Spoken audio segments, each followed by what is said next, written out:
All right, so this is Evan with Black Rifle Coffee. Today we're going to walk through a few options that you have in the outdoors when you're camping, when you're fishing, you're hunting, when you take your lady out there and get it on, whatever it is.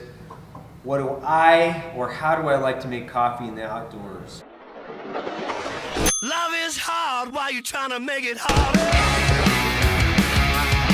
You gotta drink a little more and laugh a little longer. Don't let them tell you how to live your life. First and foremost, when I'm on the range, I typically take a Jetboil. It's actually my range bag right now. So we have this. I'll take a hand grinder. So this is just one hand grinder. Typically don't use one this fancy, but Logan likes super big phallic things. So, and then you've got your Aeropress. So your Aeropress is kind of like a handy little pocket espresso. You could pretty much call it something like that. It's got a nice little espresso compression. So you got heat and pressure through the Aeropress. You got a French press. This is actually Logan's right here, but you can take this, which is your Jetboil. You can get the adapter to make a French press out of it. You get a nice little silicone pour over. So there's a lot of different ways that you can make coffee when you're out on the range, when you're outdoors, fishing or hiking, whatever that is. A lot of different ways.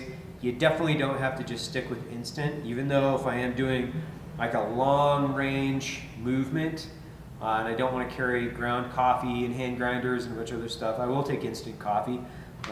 And we are coming out with our own instant coffee, so you'll have that to look forward to this summer.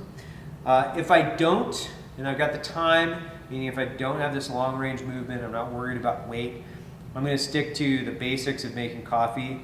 Typically, my go-to of choice is going to be the Aeropress. Aeropress, we've already got a video.